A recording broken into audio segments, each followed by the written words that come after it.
قد أفلح المؤمنون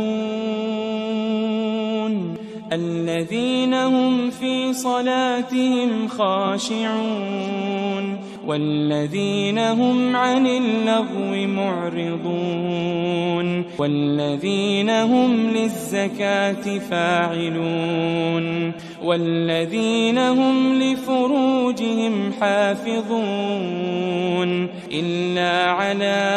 أزواجهم أو ما ملكت أيمانهم فإنهم غير ملومين فمن ابتغى وراء ذلك فأولئك